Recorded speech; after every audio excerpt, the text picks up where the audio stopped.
और अगर मैं तुमसे कहूं कि सबसे शक्तिशाली बदला न तो घृणा है, न क्रोध, और न ही यह साबित करना कि कोई गलत था। कल्पना करो कि उन लोगों के प्रति सबसे बेहतर प्रतिक्रिया जिन्होंने तुम्हें चोट पहुंचाई है कुछ और भी गहरा है, कुछ ऐसा जो उन्हें पूरी तरह अप्रासंगिक बना देता है। सोचो किसी ऐसे व्यक्ति के बारे में जिसने तुम्हें नुकसान पहुंचाया हो। शायद उसने तुम्हारा विश्वास तोड़ा, तुम्हें अपमानित किया या तुम्हारे साथ अन्याय किया।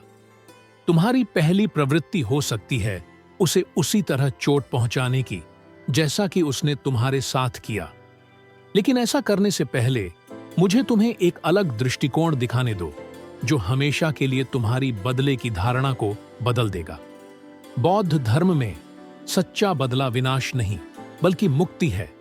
यह इतना गहरा वैराग्य प्राप्त करने के बारे में है कि वह व्यक्ति तुम्हारे विचारों, भावनाओं या जीवन पर कोई प्रभाव ही न डाल सके। इस वीडियो के अंत तक तुम समझ जाओगे कि क्रोध को पकड़े रखना कैसे तुम्हें कैदी बनाए रखता है और इसे छोड़ देना क्यों बदले का सबसे विनाशकारी रूप है। यहां रुको, क्योंकि यह सच्ची स्वतंत्रता की यात्रा की शुरुआत है। अध्याय 1, बदला जहर पीने जैसा क्यों है।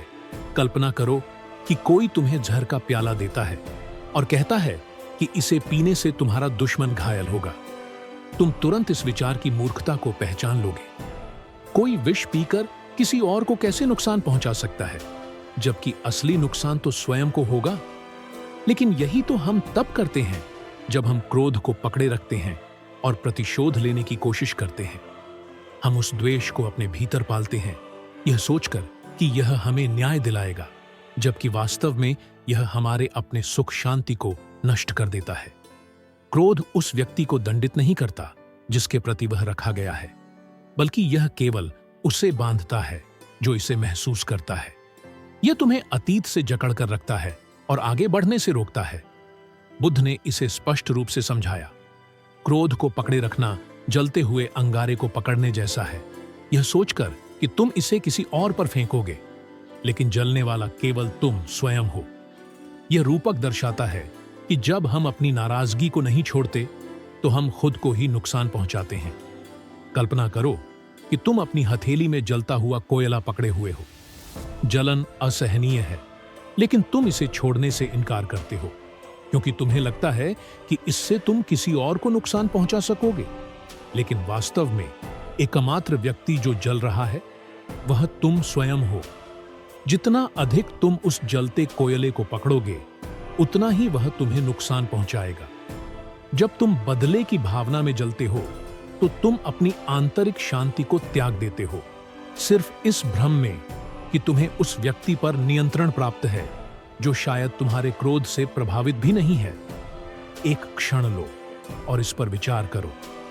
जिस क्षण तुम बदला लेने की योजना बनाना शुरू करते हो, उसी क्षण घृणा तुम्हारे हृदय में गहराई से जड़ें जमा लेती है। लेकिन वास्तव में पीड़ा किसे होती है? तुम्हारे शत्रु को नहीं, बल्कि स्वयं तुम्हें।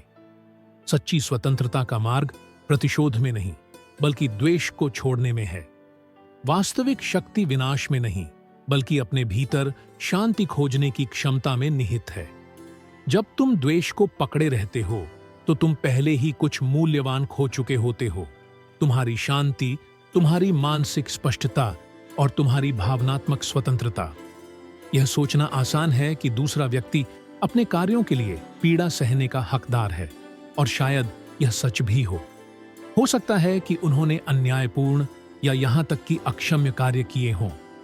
लेकिन एक पल के लिए सोचो, असली पीड़ा किसे हो रही है? वह व्यक्ति जिसने तुम्हें चोट पहुंचाई और अब अपने जीवन में आगे बढ़ चुका है, या तुम जो बार बार उसी घाव को कुरेद रहे हो, हर दिन उसे ताजा कर रहे हो। तुम अतीत को नहीं बदल सकते, लेकिन वर्तमान और भविष्य अब भी तुम्हारे हाथ में है। सच्ची मुक्ति वहीं से शुरू होती है जब तुम द्वेष के विष को छोड़ने का निर्णय लेते हो। हकीकत यह है कि जितना अधिक तुम अपने मन में उन्हें दंडित करने की कोशिश करते हो, उतना ही अधिक तुम उन्हें अपने ऊपर अधिकार देते हो। शायद उन्होंने तुम्हें एक बार चोट पहुंचाई थी, लेकिन जब भी तुम उस पीड़ा को याद करते हो तो असल में खुद को ही तकलीफ दे रहे होते हो। इस विनाशकारी चक्र को कैसे तोड़ें? चलो गहराई में जाते हैं। अध्याय 2, सच्ची शक्ति की बौद्ध यात्रा। पहला कदम, आसक्ति के बंधन को तोड़ो। बौद्ध धर्म सिखाता है कि किसी भी प्रकार के दुख से जुड़ा रहना हमें उसमें फंसाए रखता है। जब हम अपने बीते हुए दुख, अपमान और अन्याय को पकड़कर रखते हैं तो अनजाने में उनके प्रभाव को अपने जीवन में बनाए रखते हैं। हम बार बार उन कष्टदायक क्षणों को दोहराते हैं, हर छोटे विवरण का विश्लेषण करते हैं और अतीत को अपने वर्तमान की भावनाओं पर हावी होने देते हैं। इस तरह हम उन लोगों को लगातार शक्ति देते रहते हैं जिन्होंने हमें नुकसान पहुंचाया, भले ही वे अब हमें याद भी न करते हों। हम अपने ही द्वेष के कैदी बन जाते हैं, एक ऐसा बोझ उठाते हैं जिसे हमें बहुत पहले ही छोड़ देना चाहिए था। बुद्ध ने इस सत्य को एक साधारण लेकिन गहरी शिक्षा में प्रकट किया। दर्द अपरिहार्य है, लेकिन कष्ट वैकल्पिक है। दर्द जीवन का हिस्सा है। हम सभी को हानि, विश्वासघात और निराशाओं का सामना करना पड़ता है, लेकिन कष्ट अर्थात अतीत को जाने न देने का आंतरिक संघर्ष कुछ ऐसा है जिसे हम खुद पैदा करते हैं। यह तब जन्म लेता है जब हम छोड़ने से इनकार करते हैं, जब हम उन घावों को बार बार कुरेदते हैं जिन्हें समय भर सकता है यदि हम उसे ऐसा करने दें। जब हमें यह समझ आ जाता है कि कष्ट एक चयन है, तब हमें शांति से जीने की शक्ति वापस मिल जाती है। हम एक अंतहीन यातना में फंसे रहने के बजाय एक नए जीवन का निर्माण कर सकते हैं। छोड़ने की शक्ति तुम अतीत को फिर से नहीं लिख सकते। कोई भी क्रोध, द्वेष या पश्चाताप उस बीते हुए क्षण को नहीं बदल सकता, लेकिन तुम यह चुन सकते हो कि अपना वर्तमान कैसे जियो और ऐसा भविष्य कैसे बनाओ जो उस बोझ से मुक्त हो। तुम न तो अतीत को बदल सकते हो और न ही इतिहास को फिर से लिख सकते हो, लेकिन तुम यह तय कर सकते हो कि उस दर्द को अपने साथ ढोते रहोगे या उससे खुद को मुक्त करोगे। तुम्हारे पास यह शक्ति है कहने की, मैं इसे अपनी पहचान का हिस्सा नहीं बनने दूंगा। जिस क्षण तुम यह निर्णय लेते हो, उसी क्षण तुम अपनी जिंदगी का नियंत्रण वापस पा लेते हो। जिसने तुम्हें चोट पहुंचाई वह कहीं ना कहीं हो सकता है, लेकिन अब वह तुम्हारे मन, भावनाओं और भविष्य में जगह नहीं घेरता। छोड़ देना का अर्थ यह नहीं है कि जो हुआ उसे नकारना, बल्कि यह तय करना कि वह तुम्हारी जिंदगी को और नियंत्रित न करे। कल्पना करो कि तुम हर समय अपने कंधों पर एक भारी बोझ उठाए हुए हो। पहले पहल लगता है कि तुम इसे उठा सकते हो, लेकिन समय के साथ यह तुम्हें थका देता है, कमजोर कर देता है और तुम्हारे हर कदम को कठिन बना देता है। लेकिन जिस पल तुम इसे छोड़ने का निर्णय लेते हो, उसी पल तुम्हें हल्कापन महसूस होता है। तुम मुक्त हो जाते हो, अपनी ऊर्जा वापस पा लेते हो और भी मजबूत बन जाते हो। यह बोझ अतीत के दर्द का प्रतीक है। जितना अधिक तुम इसे पकड़े रहोगे, उतना ही यह तुम्हें कमजोर करेगा। लेकिन जैसे ही तुम इसे छोड़ने का निर्णय लेते हो, तुम्हारी ताकत लौट आती है। स्वतंत्रता कोई ऐसी चीज नहीं है जो तुम्हें कोई और देता है। यह तुम्हारा अपना उपहार है जो तुम खुद को देते हो जब तुम जाने देने का चुनाव करते हो। और यह कमजोरी की निशानी नहीं है, बल्कि सच्ची शक्ति का प्रमाण है। दर्द को शक्ति में बदलो। अगर तुम वास्तव में बदला लेना चाहते हो तो अपनी ऊर्जा रंजिश या प्रतिशोध पर बर्बाद मत करो। इसे अपने स्व विकास में लगाओ। जो लोग तुम्हें गिराने की कोशिश करते हैं, उन्हें सबसे ज्यादा तकलीफ तब होती है जब वे तुम्हें उनसे भी ऊंचा उठते हुए देखते हैं। अगर किसी ने तुम पर संदेह किया, तुम्हें कम आंका या अपमानित किया, तो सबसे शक्तिशाली उत्तर यह है कि उनकी राय को महत्वहीन साबित कर दो। उनके अपमान को अपनी प्रेरणा बनाओ, किसी बेड़ी की तरह नहीं जो तुम्हें रोक दे। जिस पल तुम यह सोचना बंद कर देते हो कि उन्हें गलत साबित करना है और यह तय करते हो कि तुम्हें स्वयं को साबित करना है, उसी क्षण तुम अपनी शक्ति वापस पा लेते हो। जिसने तुम्हें धोखा दिया, उसे दिखाओ कि उसकी धोखाधड़ी ने तुम्हारी जिंदगी की दिशा नहीं बदली। जिसने तुम्हें गिराने की कोशिश की, उससे इतना आगे बढ़ो कि उसके प्रयास बेईमानी लगने लगे। तुम्हें किसी टकराव, बहस या बदले की कोई योजना बनाने की जरूरत नहीं है। तुम्हारी सफलता, तुम्हारी दृढ़ता और तुम्हारी आगे बढ़ने की क्षमता ही सबसे बड़ा उत्तर है। जो लोग तुम्हें गिराना चाहते हैं वे यह उम्मीद करते हैं कि वे इसमें सफल होंगे, लेकिन जब वे देखते हैं कि तुम रुके नहीं बल्कि पहले से कहीं ज्यादा मजबूती से आगे बढ़ गए, तो उन्हें अपनी बेसराइयत का एहसास होता है और यही उनकी असली हार होती है। सच्ची ताकत यह नहीं है कि तुम उन्हें कुछ साबित करो, बल्कि यह है कि तुम ऐसी जिंदगी जियो जहां उनका कोई अस्तित्व ही न बचे। कल्पना करो कि तुम अपने रंजिशों को एक भारी बोझ की तरह अपने कंधों पर लादे चल रहे हो, हर समय पीछे देखते हुए और हर कदम सिर्फ बदला लेने के इरादे से उठा रहे हो। यह स्वतंत्रता नहीं है, यह तो बस उस व्यक्ति का कैदी बने रहना है जिसने तुम्हें चोट पहुंचाई। सच्ची शक्ति यह है कि तुम आगे बढ़ो बिना उन्हें अपने मन में जगह दिए। जब तुम उनकी स्वीकृति या प्रतिक्रिया की परवाह करना बंद कर देते हो, तभी तुम पूरी तरह से मुक्त हो जाते हो।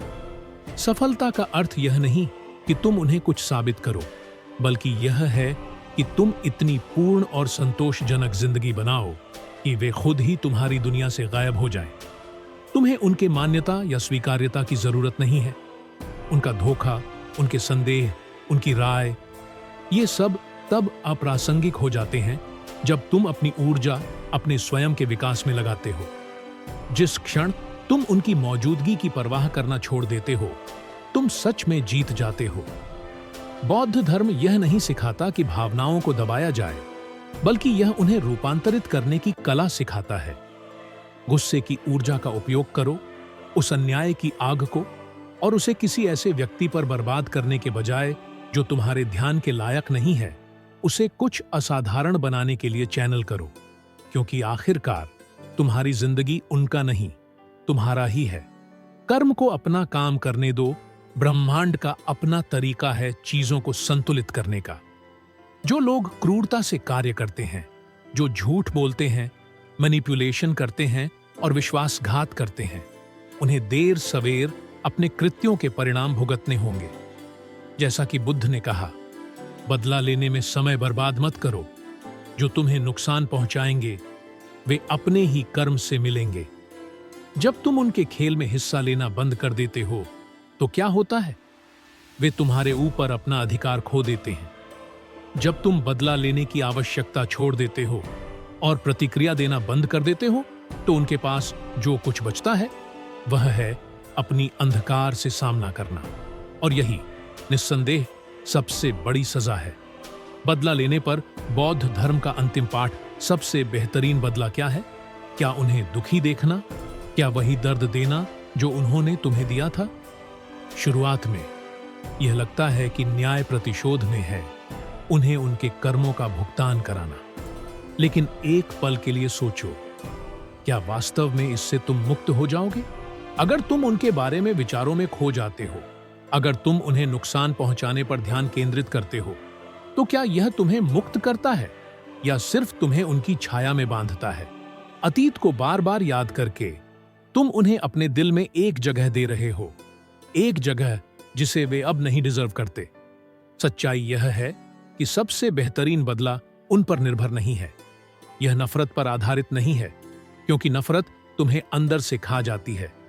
यह प्रतिशोध पर आधारित नहीं है, क्योंकि प्रतिशोध तुम्हें उन्हीं लोगों से बांधता है जिनसे तुम मुक्त होना चाहते हो।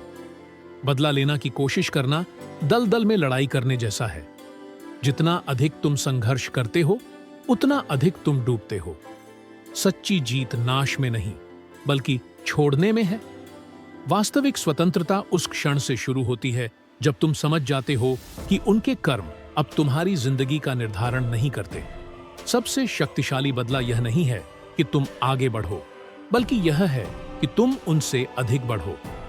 कल्पना करो कि तुम खुद के साथ पूरी शांति में हो, इतने पूर्ण और संतुष्ट कि उनकी मौजूदगी, उनके शब्द और उनके पिछले कर्म अब तुम्हारी जिंदगी में कोई महत्व नहीं रखते।